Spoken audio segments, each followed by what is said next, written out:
I have a question. Yes, sir. How long we should be having holding these minutes? For how many years? Well, your organization, how many years do you have to have a meeting? Oh, to hold the records, you mean? Exactly. Well, I don't know the answer. After, I think, IRS asks you to keep records 4 or 5 years after. I know my personal record are 4 or 5 years. I don't know how many years you can keep something like this on. I know for at minimum 3. Do you know, Dave? How long do you keep records of your meeting? Just on your bylaws. Yeah, but a 501c or a non-profit, is it? I think it's 3 years. 3 years, I think so too. We'll find out and get back to you.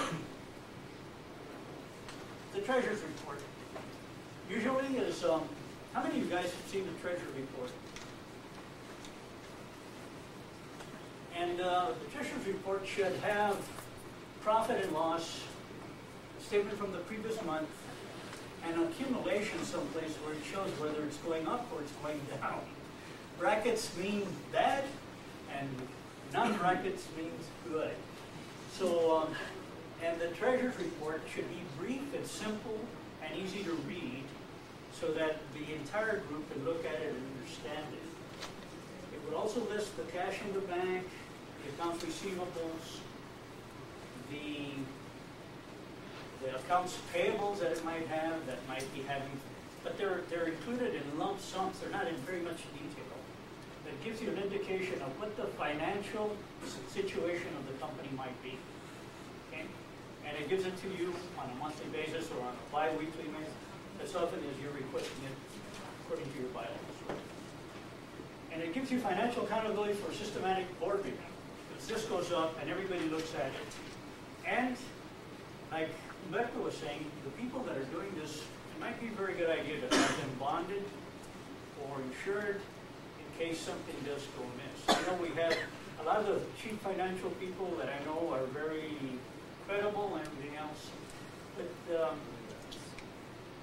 things change, and different organizations draw different types of people, and people do things sometimes on impulse and make mistakes. They're human. So, anyways, the treasury report is very, very important. The important thing again here is what? Transparency. You want to make sure that anybody can look at your boards and you can attest to all of the expenditures and money that you're receiving within in the organization. Break into committees. Javier, I just threw this in as the last slide because sometimes we end our meetings that way. You know, if we have more time, you may want to break into committees. You may want to remind. Okay. You know, but that's Javier didn't make this slide, so that's why I'm commenting. No, but you can break into committees.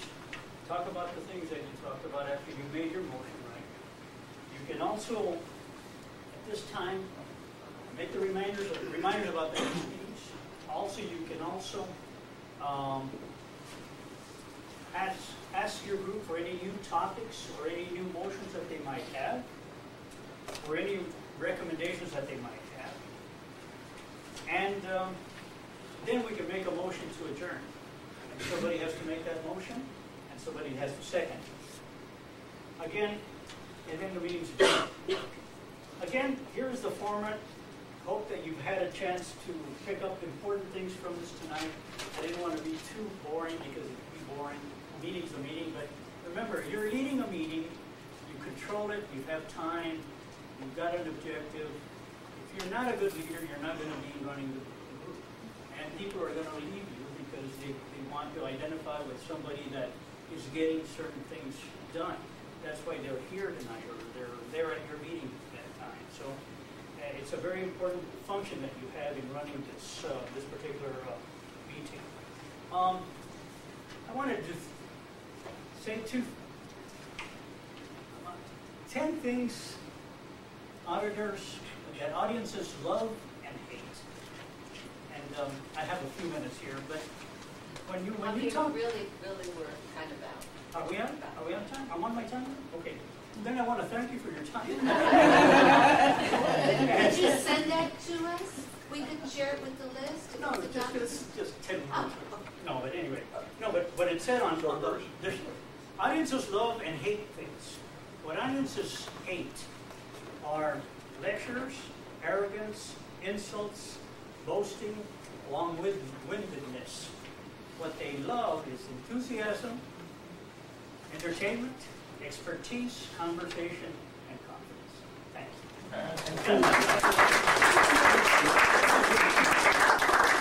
Thank you. Thank you.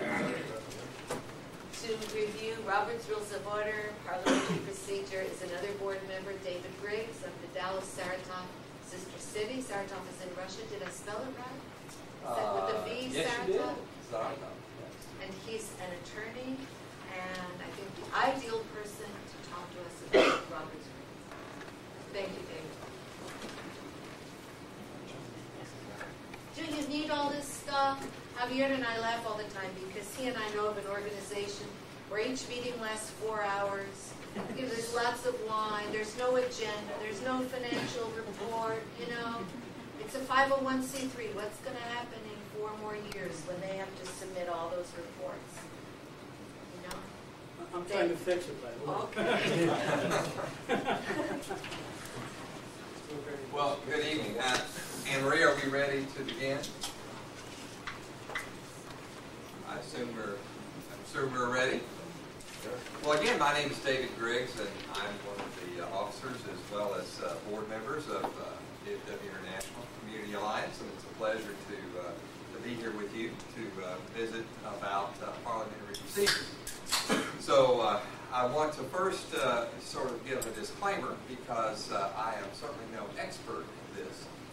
I, like many of you, have just had experience through trial and error in dealing with these topics, and so I have a little bit of experience, but I'm certainly no means an expert at Robert's Rules. Also, this is not going to be a speech or a lecture. As Javier just said, people don't like lectures, so we're going to call it a conversation. Okay? So we're going to have a conversation about parliamentary procedure, basic parliamentary procedure about how to run a meeting and how to deal with some of the issues that come up. The whole purpose of parliamentary procedure is to give us a guide as to how we can consider information at a meeting. We need to have sort of a structure that will allow certain information to be considered and a sort of a firewall to prevent certain other things from not being considered and disrupting the meeting. So, initially you're going to want to go through the process that Javier mentioned about having to deal with the meeting and so forth. One little caveat I would put on your comments about a quorum is that, and we'll learn this in just a moment, the chair is the king or the queen of this meeting. They really can make some decisions that are important.